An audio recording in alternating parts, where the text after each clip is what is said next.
அன்பான நேயர்களே, காலை வணக்கம். தேனொழுகு செந்தமிழ் கனியை பிழிந்து தெளிந்திட எடுத்த ரசமே செந்திலம்பதி மருவும் கந்த கடம்பா நல் திருமுருகா குகா சண்முகா நல் திருமுருகா குகா சண்முகா வணகம் புகழ் அத்தி மகளை பரங்கிரியால் வந்தே மணந்த கணவா வானகம் புகழ் அத்தி மகளை பரங்கிரியால் வந்தே மணந்த கணவா கோனுடைய பாண்டியனுக்கு அருள் செய்த சம்பந்த கோலமே கோனுடைய பாண்டியனுக்கு அருள் செய்த சம்பந்த கோலமே சோலை மலை போய் குன்றுதோர் ஆடி வரும் குன்றே என் குறை தீர கூர்வேல் எடுத்த குமரா பானமனும் அமுதினை பருகிய பருவகுரு பார்த்தே இருக்க பாட்டில் உயர் ஆறுபடை வீட்டில் ஒரு சரவண பவானந்த ஞான குருவே பாட்டில் உயர் ஆறுபடை வீட்டில் ஒரு சரவண பவானந்த ஞான குருவே குருநாதா. அன்பு சார்ந்த நேயர்களே, இன்று தை மாதம் 9ஆம் நாள் புதன்கிழமை. அருமையான நாள். புதன் கிடைச்சாலும் பொண்ணு கிடைச்சாலும் புதன் கிடைக்காதும்பாங்க. அதனால் புதன்கிழமை நல்ல நாள். அஷ்டமி தீதி மதியம் 2:53 வரை இருக்குது. அதுக்கப்புறம் நவமி வந்துடுது. சுவாதி நட்சத்திரம் இரவு 2:53 வரை. பின்னாடி விசாக நட்சத்திரம். சித்த யோகம் 2 நட்சத்திரத்துக்குமே யோகம் சித்த யோகம் இருக்குது. ராகு காலம் 12 முதல் 1:30, யமகண்டம் 7:30 முதல் 9, குளிகன் 10:30 முதல் 12, செவ்வாய் புதன் வடக்கே சூலம். பரிகா பால். அன்பான நேயர்களே, இன்று கிரகங்கள்லாம் எப்படி இருக்கிறது? ஏதாவது கிரகங்கள் மாறி இருக்கா இல்லை அப்படியே இருக்கா அப்படின்னா, சூரியனும் புதனும் அதிலே இருக்கார், மகரத்திலே அப்படியே இருக்கார். தை மாதங்கிறதுனால அதில் இருப்பாங்க. சந்திரன் கன்னியிலேருந்து துலாத்துக்கு வந்துட்டாங்க. அவங்க துலா ராசிக்கு வந்திருக்காங்க. செவ்வாய் மிதுனத்தில் இருக்காங்க. குரு பகவான் ரிஷபத்திலே இருக்காங்க. சித்திரை வரையும் அதில் தான் இருப்பாங்க. சனி பகவான் இன்னொரு 18 மாதம் கும்பத்தில் தான் இருப்பாங்க. சுக்கிரனாவரும் ஒன்றா சேர்ந்துருக்காங்க. சுக்கிர பகவானும் சனி பகவானும் ஒன்றா இருக்காங்க. ராகு பகவான் மீனத்தில் இருக்கார். கன்னி பகவான் கேதுல இருக்காங்க. அவங்கெல்லாம் அப்படியே இருக்காங்க. அதனால் உங்களுக்கு இப்போது மேஷராசி என்பவர்களுக்கு இந்த நாள் எப்படி இருக்கிறது என்று பார்ப்போம். அதாவது மேஷராசி என்பவர்களுக்கு குரு பகவான் 2ஆம் இடத்துல இருக்கார். சனி பகவான் சுக்கிரனும் சனியும் 11ஆம் இடத்துல இருக்காங்க. இவங்க 2 பேரும் லாபஸ்தானமான 11ஆம் இடத்துல இருப்பது நல்ல பலன். குரு 2ஆம் இடத்துல குடும்பஸ்தானத்தில் இருப்பது நல்ல பலன். அதனால் மேஷராசி என்பதில் உங்களுக்கு நல்லதெல்லாம் நடக்கும், நல்ல காரியங்கள்லாம் நடைபெறும். அதனால் நீங்கள் என்ன பண்ணுறீங்கன்னா, கவனமாக ஜாக்கிரதையாக பொறுமையாக நிதானமாக நடந்து கொள்ளுங்கள். உங்களுக்கு சித்திரை 28 வரையும் இந்த கிரகங்களுடைய அமைப்பு நல்லாக இருக்கிறது. குரு பகவான் நல்ல இடத்துல இருக்காங்க, நல்லதெல்லாம் நடக்கும். அன்பான ரிஷபராசி என்பவர்கள், உங்களுக்கு நேரம் சரியில்லை, ஜென்மத்தில் குரு இருக்கார். இந்த ஜென்ம குரு என்ன பண்ணுவார்னா, ஏதாவது பிரச்சனைகளை கொண்டு காட்டிடுவார்.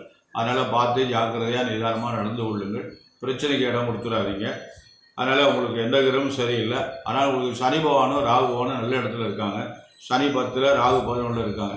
இது 2 பெரிய அமைப்பு, மிகப்பெரிய கிரகம் 2. அதனால் இது 2 நல்ல ஒரு பலனை தரும்.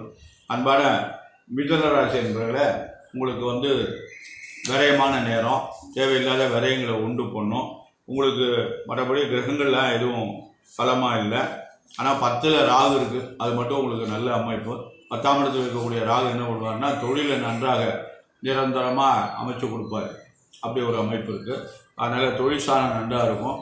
பார்த்து கவனமாக நடந்து கொள்ளுங்கள். நல்ல விரயங்களாக பண்ணுங்கள். இடம் வாங்குறது, வீடு கட்டுறது, இந்த மாதிரி சுபவிரயங்களை பண்ணுங்கள். அதுவே உங்களுக்கு நன்மை. அன்பான கடகராசி என்பதில் உங்களுக்கு குரு பகவான் என்று 11ஆம் இடத்துல இருக்காங்க, நல்ல இடத்துல இருக்காங்க. மற்ற கிரகங்கள்லாம் உங்களுக்கு எதுவுமே சரியில்லை. அதனால் உங்களுக்கு குரு பகவான் வந்து நல்ல இடத்துல இருக்கிறது, 11ஆம் லாபஸ்தானத்தில் இருக்கிறது மிக நன்மை. அதனால் அவர் நல்லதெல்லாம் செய்வார், நல்ல காரியங்கள்லாம் நிறைவாக நடத்தி கொடுப்பார். அவங்கவுங்க வயசுக்கு தக்கபடி நல்லதெல்லாம் நடக்கும். அதனால் நான் எப்போவுமே என்ன சொல்லுவேன்னா, அது நடக்கும், தொழிலை துவங்கலாம், அதை பண்ணலாம், இதை பண்ணலாம், உத்தியோகத்துக்கு போகலாம், இதுக்கிட்டெல்லாம் நான் போகிறதில்ல. அவங்கவுங்க வயதுக்கு தக்கபடி அவங்கவுங்களுக்கு என்ன தேவையோ அது நம்ம பண்ணிக்கலாம். தேவையை தான் பண்ண முடியும். தேவையில்லாதெல்லாம் ஒரே மாதிரி எல்லாருக்கும் கடகராசிக்காரங்களுக்கு பூரா ஒரே மாதிரி நடந்துரும்னு சொல்ல முடியாது.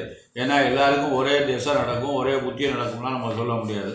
அவங்கவுங்க லக்கணத்துக்கு தக்கபடி திசா புத்திகள் மாறிக்கொண்டே வரும். அதனால் அந்த மாதிரிலாம் ஒரு கணக்கு இருக்குது. அதனால் கடகராசி என்பவர்களுக்கு இன்று நன்றாக இருக்கிறது, கவனமாக நடந்து கொள்ளுங்கள். சிம்மராசி என்பவர்களை உங்களுக்கு இன்று எப்படி இருக்குதுன்னா, குரு வந்து 10ஆம் இடத்துல இருக்கார். நீங்கள் கரெக்டாக இருப்பீங்க, நியாயமாக இருப்பீங்க, கொஞ்சம் டென்ஷனாக இருப்பீங்க. இருப்பினும் குரு வந்து உங்களுக்கு நல்ல இடத்துல இல்லை.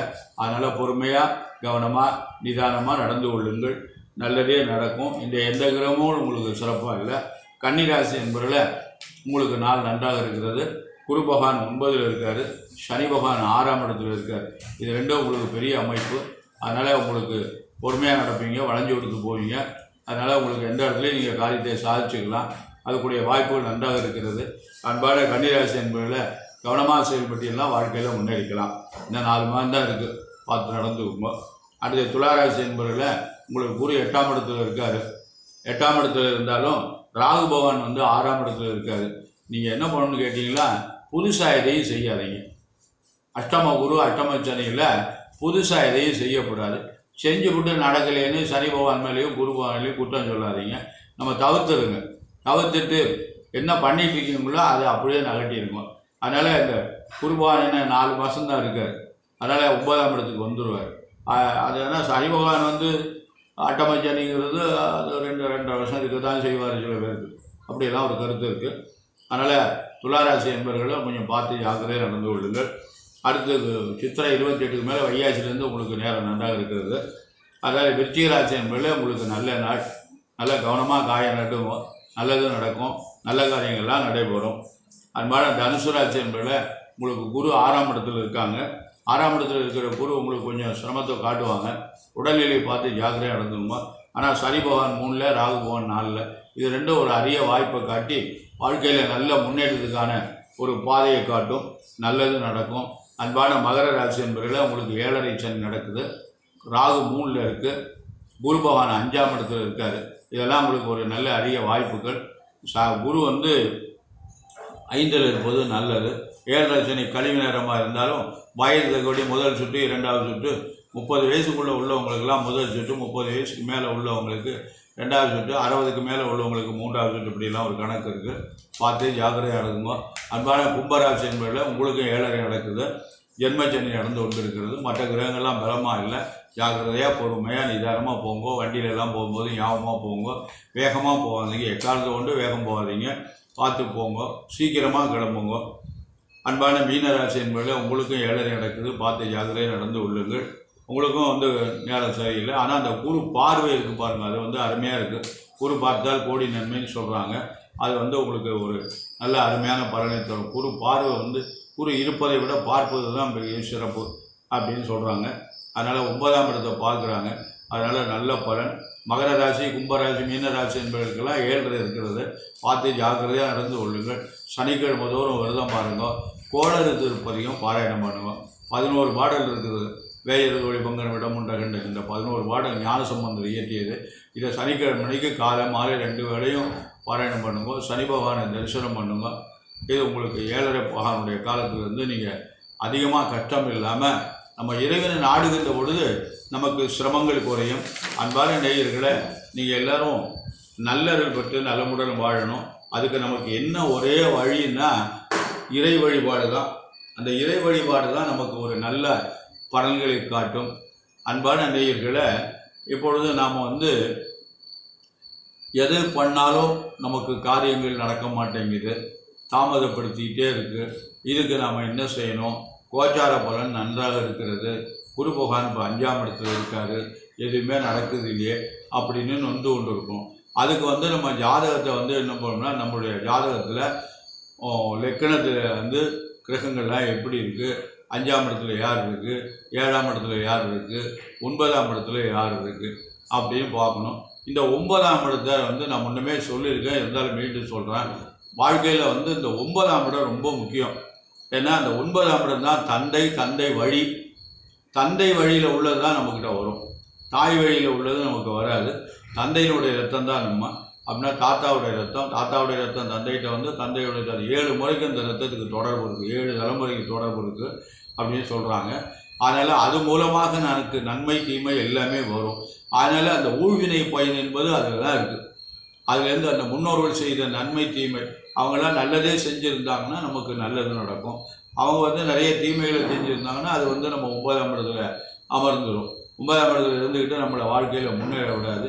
பூர்வீக ராசி இல்லை, பூர்வீகமான ராசி இல்லை, நமக்கு ரொம்ப கஷ்டமாக இருக்குது, ஆம்பளை பிள்ளையே இல்லை, பொண்ணு தான் இருக்குது, வம்ச விருத்தி இல்லை, இப்படிலாம் நம்ம சொல்லிகிட்டு இருக்கோம்.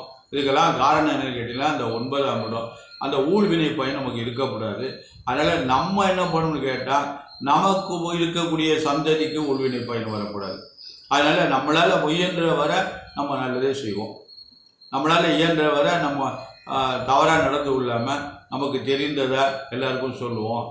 நமக்கு தெரிந்த பாதையை ஏற்றுக்கிறாங்களா ஏற்றுக்கலையா, கேட்கலையா அப்படிங்கிறதெல்லாம் கிடையாது. நமக்கு அது தேவையில்லை. நம்ம சொல்கிறத சொல்லிடுவோம். இந்த 4:30 மணிக்கு ஒரு ஜீவன் கூவுது, கோழி, அதுக்கு அறிவு கிடையாது. ஆனால் கரெக்டாக 4:30 மணிக்கு கோக்கறக்கோன்னு கூவிடும். அது ஏன் 4:30 மணிக்கு கூவுதுன்னா, விடிய போகுது மக்களே அப்படின்னு. 5 மணிக்கெல்லாம் அந்த காக்கையெல்லாம் கூட விட்டு பறந்து ஆரம்பிச்சிடும். பட்சிகள் சத்தம் விடுது, மணி 5 ஆச்சு அப்படின்னு ஒரு சமிக்கை. ஏன்னா அவங்க விடியலையோ அவங்க கடமையை அவங்க செய்கிறாங்க. எப்படி பாருங்கள், அதே மாதிரி அந்த கோழிக்கு இருக்கிற எவ்வளோ பெரிய தன்மை பாருங்கள். கரெக்டாக 4:30 மணிக்கு ஜாம கோழின்னு ஒன்று கூவும், 1 மணிக்கு ஒரு கோழி கூவும், அடுத்து 4:30 மணிக்கு கூவிடும். 4:30 மணிக்கு கூவிடுதுன்னா விடிய போகுது அப்படின்னு அர்த்தம். நம்ம முடிச்சுக்கலாம். கரெக்டாக பார்த்தோம்னா 4:30 4:45 இருக்கும், அவ்வளோதான் இருக்கும், அதுக்கு மேலே இருக்காது. அதனால் அதுக்கப்புறம் நிறைய கோழிகள் கூவும், அது நம்ம கணக்கில். முதல்ல எந்த கோழி சத்தம் கொடுக்குதோ அதுதான் மணி 4:30 பேர், விடிய காலையில் நம்மளை எழுப்பி விடுறது.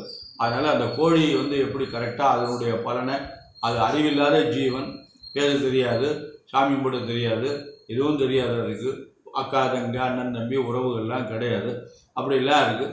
ஏதோ வாழ்ந்துட்டு இருக்கு. நமக்கு உணவாகவும் அது மாறி போகுது. அப்படிலாம் ஒரு நன்மையை செஞ்சுட்டு இருக்குது. அந்த மாதிரி நம்ம என்ன பண்ணணும் கேட்டால், நமக்கு தெரிந்ததை, நம்மக்கிட்ட இருக்கிற நல்லதை எல்லாருக்கும் சொல்லணும், கண்டிப்பாக சொல்லணும். அதனால் ஏன்னா சொல்லி மக்களுக்கு ஒரு நல்வழிப்படுத்தி நடத்தி கூட்டிகிட்டு போனால் அவங்க வாழ்க்கையில் ஒரு நல்ல பலன் அடைஞ்சாங்கன்னா நல்லது கிடைக்கும். அதனால் இந்த 9ஆம் இடம் தான் வாழ்க்கையில் ரொம்ப முக்கியம். அதாவது இந்த ஊழ்வினை பற்றி நிறைய திருக்குறளில் 10 குறள் இருக்குது. திருக்குறள் படிங்க. அந்த திருக்குறளில் ஊழ் என்ற ஒரு அதிகாரம் இருக்குது. அதில் 10 குறள் இருக்குது. ஊழ் உள்ளிருந்து உறுத்தும் என்று சொல்லியிருக்கிறாரு. ஒரு மனிதன் கஷ்டப்பட்டு சம்பாதிச்ச பொருளை அவனே அனுபவிக்கணும்னு ஊழ் இருந்தால் தான் அதை அனுபவிக்க முடியும், இல்லைன்னா அதை அனுபவிக்க முடியாதுன்னு வள்ளுவர் சொல்கிறாரு. மீட்டிங்கு வினைப்பிறவி சாரமை என்று மணிவாசக பெருமான் சொல்கிறாரு. ஞானசம்பந்தர் என்ன சொல்கிறாருன்னா, அவ்வினைக்கு வினையாம் என்று சொல்லும் மகுதறிவீர் உய்வினை நாடாதி இருப்பது முந்தமக்கு ஊனமன்றே கைவினை செய்து எம்புறான் கடல் போற்றுவது நாமடியோம் செய்வினை எம்மை தீண்டா பெரு நீலகண்டம். அதனால் செய்வினை எம்மை தீண்டா பெரு நீலகண்டம் என்று ஊழ்வினை சொல்கிறாரு. பட்டத்தடிகள் சொல்கிறாரு, என் செயலால் ஆவது யாதொன்றும் இல்லை இனி தெய்வமே உன் செயலை என்று உணரப் பெற்றேன், ஊன் எடுத்த பின் செய்த தீவினை யாதொன்றும் இல்லை, பிறப்பதற்கு முன் செய்த தீவினையே இங்கனே மூண்டறிவேன். ஐயா, நான் மனிதனாக பிறந்ததுக்கப்புறம் எந்த பாவத்தையும் செய்யலை, அந்த மனிதனாக பிறக்கிறதுக்கு முன்னாடி என்னென்ன செஞ்சனோ தெரியல அப்படின்னாரு. அவர் அப்போவும் நல்லது தான் பண்ணியிருக்காரு, கழுமுறை நெருப்பிடிச்சிருந்து. அந்த ஊழை பற்றி பட்டத்தடிகள் அது இப்பொழுது நம்முடைய காலத்தில் வாழ்ந்தவர், ஒரு பெரிய மகான், இறைவனாகவே காட்சி கொடுத்துட்டாரு. கடவுளை அவரை டைரெக்டாக கூட்டு போயிட்டார். பெரிய வைர வியாபாரி, மன்னனுக்கு நேர சமமாக உட்கார்ந்து பேசக்கூடிய ஒரு தகுதி ஆற்றல் பெற்றவர், அப்பேற்பட்ட மகான். அவரை பாடுற கனகாபிஷேகம் செய்வோம் என்றால் காசாசை இல்லையே உனக்கு அப்படின்னு சொல்லி அந்த இறைவனை நம்பி பாடுறாரு. அவர் வந்து உண்டண்டிரு உண்டண்டிரு உண்டண்டிரு ஒரே தெய்வம் உண்டண்டிரு அப்படின்னு சொல்கிறாரு. இதெல்லாம் வந்து நிறைய அவர் பாடல்கள்லாம் நிறைய இருக்கிறது. அதனால் நம்ம வந்து இந்த ஊழ்வினை பயன் என்பது இருக்கக்கூடாது. அதனால் நம்ம சம்பாதிக்கிறதுல நிறைய தவறுகள் நடக்குது. இருந்தாலும் நம்ம முன்னோர்களுக்கு சாபங்களுக்கு ஆளாயிடக்கூடாது. தாய் தந்தையுடைய சாபத்துக்கு ஆளாயிடக்கூடாது. தாய் தந்தையெல்லாம் நல்லா கவனிக்கணும். பெற்றோர்களை நம்மளால் முடிஞ்சதும் அவங்களுக்கு செய்யணும், நல்லா பாதுகாக்கணும், அப்படின்லாம் இருக்குது. அதனால் இந்த ஊழ்வினை பயன் நமக்கு இருந்ததுன்னா நம்ம வாழ்க்கையில் முன்னேறுவது ரொம்ப கஷ்டம். அதனால் அன்பான நேயர்களை நம்ம வந்து எப்படியெல்லாம் இருக்கணும் அப்படின்னா, இயன்ற அளவு நம்மளால் முடிஞ்சது தர்மம் பண்ணணும். இப்போ இந்த தர்மத்தில் எது சிறந்தது? அன்னதானம் பண்ணுறோங்கிறாங்க. நான் ஒத்துக்கிறேன், ரைட்டு. அன்னதானம் யாருக்கு கொடுக்குறாங்க? அன்னதானம் பண்ணுறேன்னு பணக்காரங்களாம் வந்து நிறைய இருக்கிறவங்களாம் வந்து சாப்பிட்றாங்க, இல்லாதவங்களாம் வந்து சாப்பிட்றாங்க கிடையாது. உணவு இல்லை, உணவுக்கே வழி இல்லை, பட்டினியாக கிடக்கும். ஒரு வேளை தான் சாப்பிட்றோங்கிற ஏதாவது நடக்குதா? இல்லை. அன்னதானம்ட்டு எல்லாருமே வந்து சாப்பிட்றாங்க, இருக்கிறவங்க இல்லாதவங்களுக்கு வந்து அதிகமாக உள்ள இடம் இல்லை. அதனால் இருக்கிறவங்க தான் நிறைய சாப்பிட்றாங்க. அது வந்து அதுக்கு பேர் அன்னதானம் இல்லை. இல்லாதவங்களை பார்த்து, ஏழை எளியவங்களை பார்த்து அன்னதானம் பண்ணுவது மிகவும் நல்லது. இந்த முதியோர்கள் இல்லம், அநாத குழந்தைகளை வளர்க்கின்ற ஆசிரமங்கள், இந்த மாதிரி இடங்களில் நம்ம போய் அந்த குழந்தைகளுக்கு உணவு வாங்கி கொடுத்து, அந்த குழந்தைகளுக்கு உடுத்துவதற்கு ஆடை வாங்கி கொடுத்து, படிப்பதற்கு புத்தகங்கள் வாங்கி கொடுத்து, இதெல்லாம் நம்ம செஞ்சோம்னா அதெல்லாம் விட புண்ணிய உலகத்தில் எதுவுமே இல்லை. ஊழ்வினையெல்லாம் நம்மகிட்ட வராது. அதனால் அந்த மாதிரியெல்லாம் ஒரு நிறைய கருத்து இருக்குது. அன்பான நேயர்களை நம்ம செய்கின்ற அனைத்தையும் நீதியோடு நேர்மையோடு நாம் செய்து வந்தோமேனால் வாழ்க்கையில் நமக்கு வர கஷ்டங்கள் எல்லாம் விலகி ஒரு நல்லொரு கேட்டு நாமும் மனிதனாக வாழ்ந்து அதாவது நம்ம பயணம் இருக்குது பாருங்க, கஷ்டப்படாமல் போகணும். நோய் நொடி வந்து சிரமப்பட்டு அந்த மாதிரி போகக்கூடாது. நம்ம பரப்படணும். நடமாட்டத்தோடு நம்முடைய ஜீவன் வந்து இறைவன் கூட்டின்னு போடணும். அதான் அந்த கடவுளை நம்ம வேண்டிக்கணும். அதுக்கு வந்து நம்மளால் இயன்றது, நமக்கு தெரிந்ததை நம்ம செஞ்சிட்டோம்னா நிச்சயமாக நமக்கு பாதை வந்து நல்ல பாதையாக வந்துடும். எவ்வளவு கஷ்டம் இருந்தாலும் பாதை நமக்கு நிச்சயமாக அடைபடாது. இறைவன் நல்லொருள் செய்வார். எம்பெருமான் சர்வேஸ்வரன் வந்து இருக்காரே, அவர் வந்து அநாத ரட்சகன், ஆபத் பாந்தவன். அவர் எல்லாருக்கும் அநாதைகளுக்கெல்லாம் அவர் தான் ரட்சகன். ஆபத்தில் அவர் தான் காவந்து கொண்டவர்.